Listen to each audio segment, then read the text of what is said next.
What is up, good people?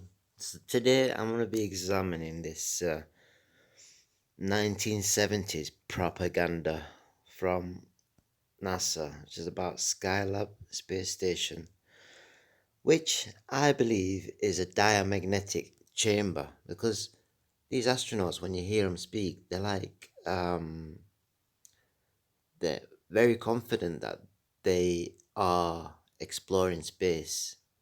They're so brainwashed and in tune with that mentality of space that when they are levitated in some diamagnetic chamber, of course, it's going to be like, wow, it's out of this world. So I must be in space, right?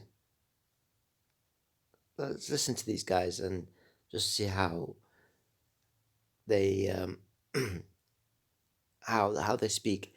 Because if you remember the astronauts from the Apollo landing, when they gave that press conference, it was absolutely ridiculous. I mean, you could tell um, they didn't want to lie and they were forced to lie. Whereas you can see the difference in these guys. I'm gonna play it for you.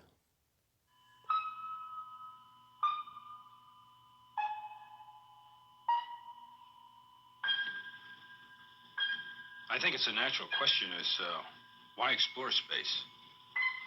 And some people have different people. Why explore space? I mean, these guys haven't explored the Earth, the planet itself that we live on. So how the fuck do they want to reach out and explore other shit? I mean, a lot of bollocks. People have different views on this. Personally, to my way of thinking, part of human nature is to reach out and explore. The fact of the matter is, if man stops really stretching himself and extending himself and looking out, then I think that's when civilization will begin to decline. Man just has that inquisitive nature, and it's got to be satisfied. We're right on the threshold of really a brand new opportunity to explore the solar system and the universe and to increase the value of benefits back here on home. Wow. Right, let's just stop it there. Increase the value and benefits back home. Right, what benefits have we had since they started spending 61 million fucking dollars a year? Right, what benefits has this? What benefit? I mean, Velcro and Tang, right? Apart from that, there has been no other benefit. It's been a siphoning program to just siphon away them dollars and line up the pockets of the elites. That's all I can conjure. Anyway, let's carry on. Space Lab itself, as it is presently conceived, will provide us with a capability. And it's all about Space Lab. Space Lab is the key in this because um, had Francis Bitter back in 1933 not invented the bitter solenoid, which can um, levitate matter, then this would not be as easy to pull off as it is. That's how I feel anyway. Which grows on Skylab, expands on Skylab, provides us with an enormous capability to conduct research in space. And of course, space exploration provides this spiritual quality. It allows you to go to the unknown and find what's there, and hopefully by doing so, you're going to improve your lot. To have a guy there to change film, to change programs, to repoint the thing, to fix it when it breaks, to take it out and put a new one in, is in many cases not only the rewarding thing to do, but it's the cheap thing to do. First, we've explored the moon, and we're now going to explore near space, and finally, we're going to explore the solar system. Hey! All of this, man plays an integral part. if our children and our children's children are going to enjoy the same quality of life here on Earth as we have enjoyed in the past, we're going to have to learn how to find new resources and how to manage the ones that we have more efficiently and more effectively. That's right, because we're a big cancer on this earth, right? We're just siphoning it away, siphoning the resources with all this climate change bollocks. And look, the elites have ruled this realm, this system for fucking decades, right? This is their system that we are working on. They're the ones that have created all this bullshit. And as far as resources goes, I mean, the abundance is unreal, but they have to brainwash it so they can tax you for that carbon footprint. You know, all that, all them farts that you do at night. I mean, they're killing the trees outside, right? Can't you tell? It's a fucking joke. Of course, Apollo went on to uh, take us to the moon, but it also left us with a tremendous technology to look towards the future. And as far as Skylab is concerned, it represents a definite turning point. Look at that. T-minus 10. Skylab 9, space 8, station. 7, 6, 5, 4, 3, 2. We have ignition sequence start. All engines running. We have a liftoff.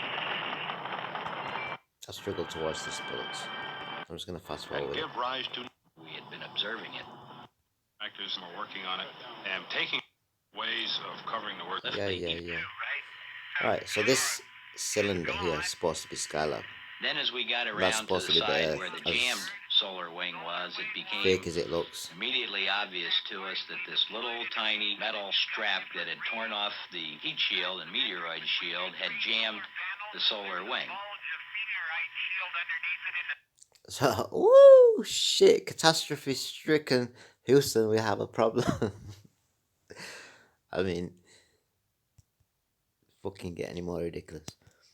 So the 1970s brainwashing From the command module, was good because it obviously did its job. Let's have a look at them guys now in this Skylab floating. It let go in one big hurry, and there I was launched into space again, free floating. For the workshop on the second mission. the reason for having a complete package of medical Right, experiments so these guys, on Skylab. these guys are now on board this Skylab, this what I believe is diamagnetic chamber.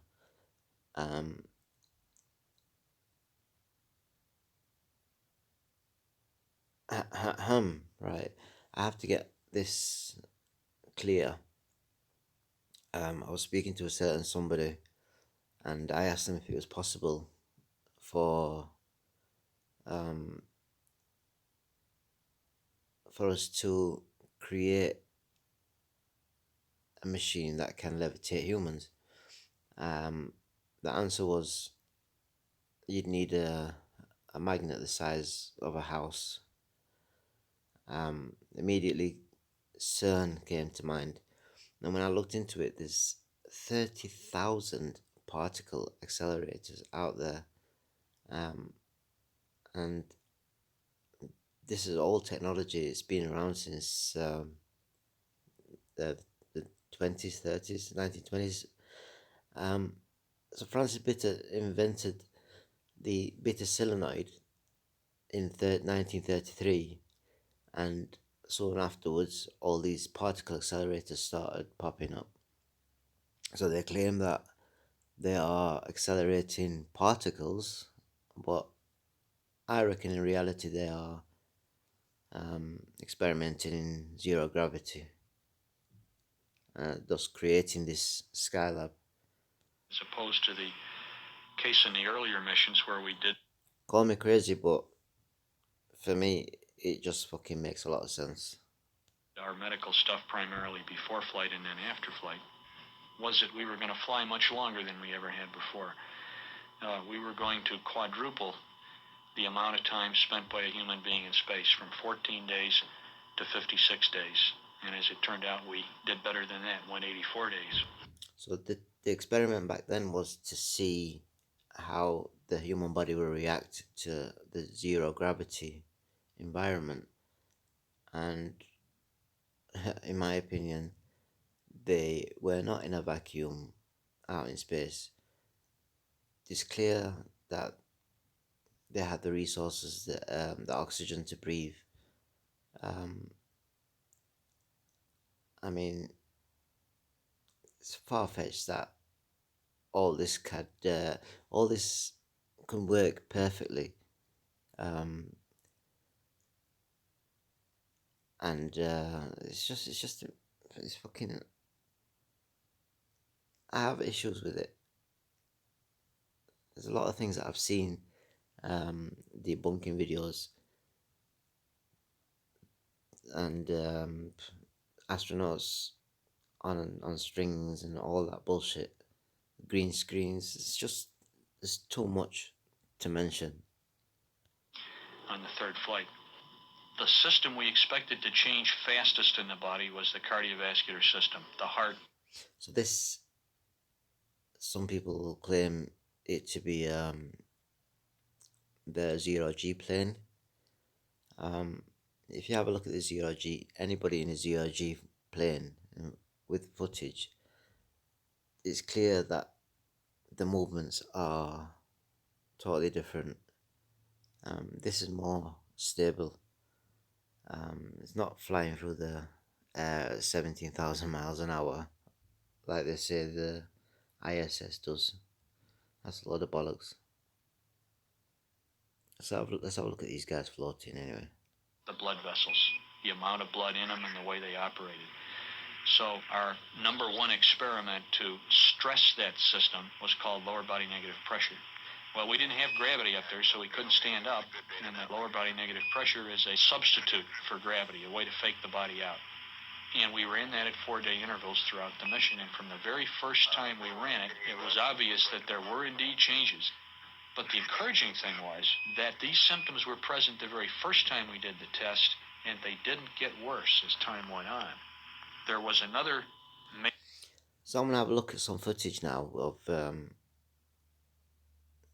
some Dutch scientists that actually managed to levitate matter. We'll go on a little journey.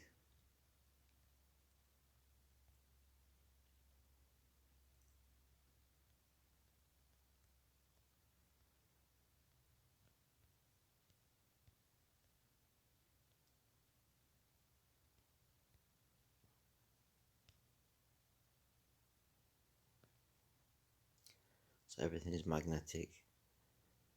Diamagnetic levitation.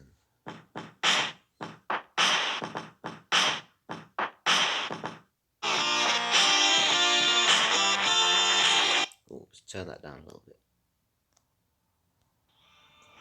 So as you can tell, this frog is levitating within a tube which looks identical to the space station, right? And here's a bubble of water. You can't make this shit up. Now a tomato, which is levitating inside this tube using this diamagnetic levitation. A cricket.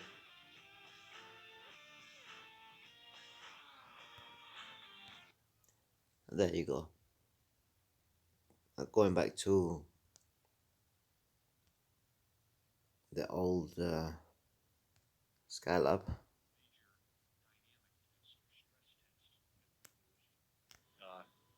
To determine our condition in flight, in gravity. Do you see? Found that our ability to exercise, Do you our see? heart's ability to move blood around. Do you see where the similarities are with this diamagnetic lab thing. So the reason I think it's CERN is because CERN is the largest magnetic machine that has been created. I mean, God, I don't know how many miles the circular track is, but inside it they have these machines like Atlas and all these other particle smashing machines. If you think about it, a particle, an atom, you can't even fathom it. You can't see it under a microscope, right? But they need something which is like the world's largest machine to accelerate such a thing. It just doesn't make sense. Why would they need um, a chamber that big?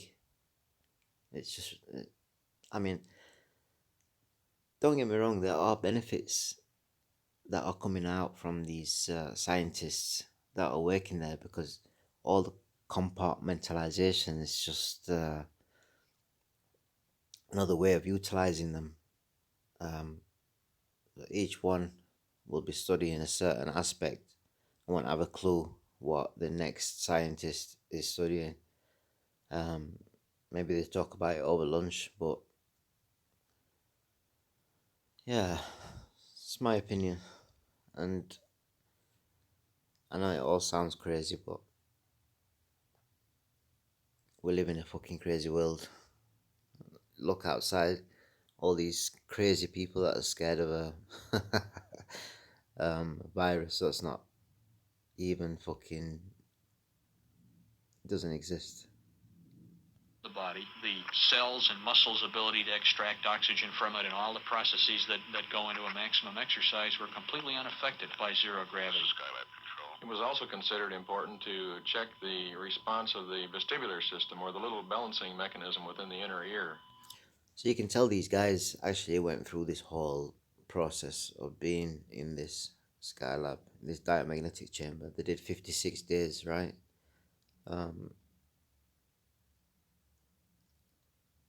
and the footage that you get of them being in space is quite funny because literally you can take that kind of footage in an airplane. Hemoglobin, or red blood cells, to make sure that there was not some sort of subtle effect taking place in zero gravity that would leave us. Period from an hour to an hour size period that you really needed more time. We were So look at part 2. This expanding gas bubble. This was moving out through the corona. Experience of the other crews, we were able to figure out what happens before a flare, then. Alright, so they're just talking some nonsense here. Going back to the Skylab. Whether it's the fourth. Going back to the Skylab. We see some acrobatics. Free fly. We also found that we could have quite a bit of fun doing tricks and stunts and flips and rolls that weren't possible here on Earth. I imagine how cool it is to do this inside that chamber. I'd love to get in there and do that. But I can tell you one thing, that is not space. And it's not a parabolic fly either. I guarantee you that.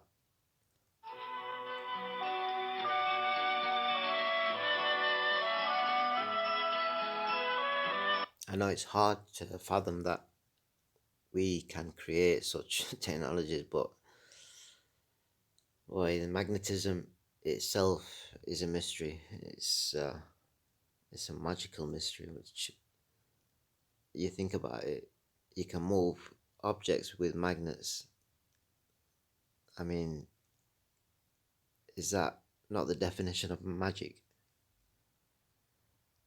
The world is full of wonders. We are more special than we are led to be told. We're not just a tiny speck on a fucking ball spinning through a galaxy or universe. We're not. We are more special. We are created, and this realm that we are in is created for us. Everything was given to us by whatever whoever made us, and I reject all those religious nuts that believe that there's going to be a savior, uh, and that they're waiting for this savior to come and save them, and that's just it's just pure brainwashing. Um, Sadly, it's the state of the reality we live in.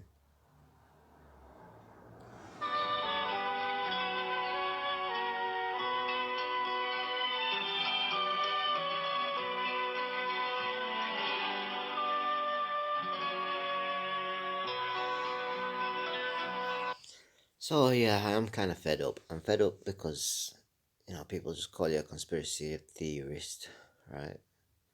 And dismiss you as a loon. I mean, if I was listening to myself, I'd probably think I was a nutter as well. It's normal because it's not the everyday conversation that you have. Um, it's a mad world that we live in, and nobody stops to think what my motive is. My motive is not to hurt anybody.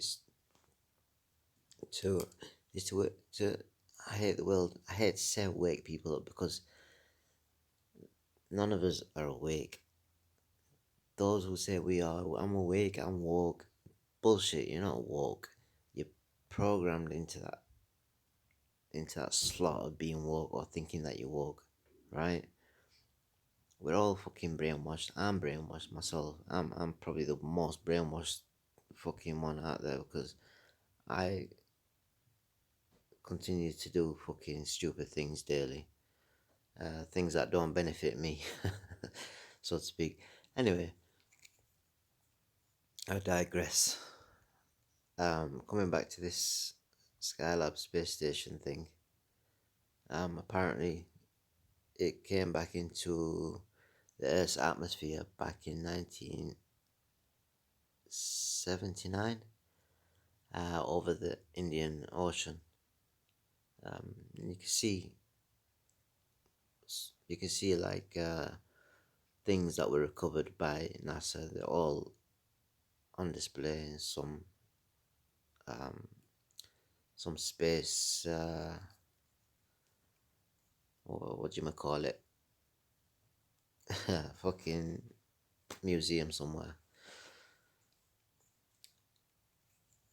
So yeah, I think that's my rant over for today.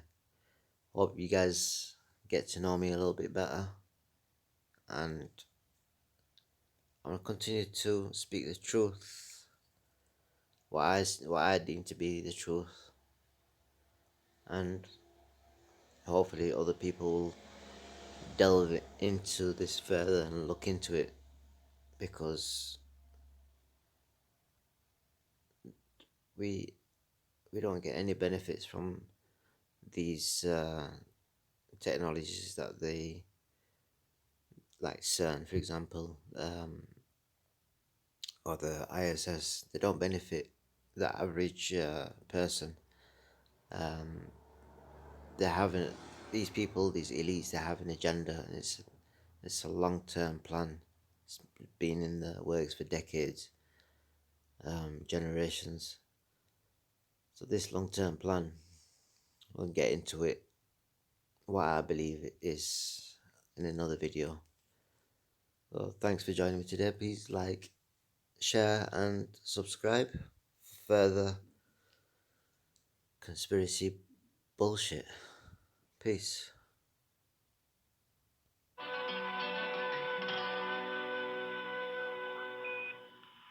Food aboard Skylab was a very good treat when compared to earlier space missions. Probably the best feature was the fact that we had the ability through a warming tray to put all of our food out and heat it so that when you sat down to eat, you could eat a variety of foods all at once.